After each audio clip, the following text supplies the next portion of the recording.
श्रोतेहो नमस्कार.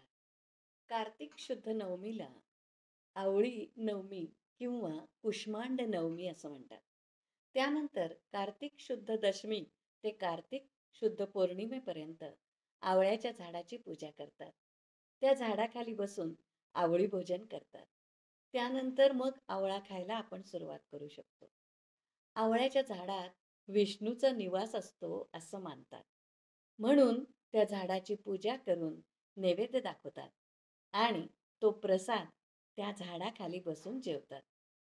आवळ्यापासून बनवलेले पदार्थ आवर्जून आणतात. आम्हीही नुकतंच आमच्या आराधना अपार्टमेंटमध्ये असं अंगत पंगत करून आवळी भोजन केलं. सगळ्यांनी ठरवून एक एक पदार्थ करून आणला. 2 प्रकारच्या भाज्या, पालक भजी, तळण, गाजराची कोशिंबीर, आळूवडी, कोथिंबीर वडी, मसाले भात, पोळ्या, भाकऱ्या, जिलबी आणि मठ्ठा, गुलाबजाम. हुश. पदार्थांची नावं सांगणं म्हणजे माझ्या स्मरणशक्तीची परीक्षाच होती. आमच्या कुर्लेकर वहिनींनी आवर्जून आवळे आणून त्याचं ताजं लोणचं बनवून आणलं होतं. आमच्या बिल्डिंगमध्ये आवळ्याचं झाडही 4 वर्षांपूर्वी त्यांनीच लावलं. ते आता छान वाढलंय. त्याच्या शेजारी बसूनच आम्ही भोजन केलं. त्याआधी झाडाला हळदीचं पाणी घालून त्याची पूजा केली, आरती केली, आणलेल्या पदार्थांचा नैवेद्य दाखवला आणि मग मजेत बसून चविष्ट त्या पदार्थांचा भरभरून आनंद घेतला. आजच्या व्हिडिओतून आमचा हा आनंद तुम्हीही जरूर अनुभवा आणि शक्य असेल तर एखादं आवळ्याचं झाड नक्की लावा. तेवढ्याच पर्यावरणाला हातभार. नमस्कार.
आपण परवा आवळी भोजन केलं, तर तुम्ही त्याचं नियोजन केलं. बरोबर. तर काय डोक्यात नेमकं होतं तुमच्या आवळी भोजन म्हणजे? नाही, एरवी आपण सगळे कामामध्ये बिझीच असतो, त्यामुळे थोडा वेळ काढून सगळ्यांनी एकत्र येऊन जेवायचं डबा पार्टी सारखं म्हणून माझ्या मनात आलं आणि तेवढ्यात आपली वैकुंठ चतुर्दशी आली आणि आवळी भोजनाचा कार्यक्रम आपण आखला आणि सगळ्यांनी एकत्र येऊन मग कोणी कोणी सगळ्यांनी आम्ही खाली पार्किंगमध्ये भेटलो आणि प्रत्येकाने काय आणायचं सगळं ठरवून घेतलं आणि मग आम्ही दुसऱ्या दिवशी मस्तपैकी छान आवळ्याच्या झाडाखाली मस्त ऑक्सिजन मिळतो आणि छान हवा छान असते, एकत्र जेवण्याचा आनंद असतो, सगळ्या मैत्रिणी मस्त हसून खेळून छान छान त्याचं काय महत्व? ऑक्सिजन जास्त उत्सर्जित करतो, त्यामुळे आवळ्याचं जास्त महत्व आहे. म्हणजे आवळ्याचं झाड, आवळ्याचं झाड आवळा सेवनाने आपल्या हिंदू धर्मामध्ये सगळ्या वृक्षांना महत्व द्यायचं. ज्या ज्या वृक्षांकडून आपल्याला फायदे मिळतात, त्या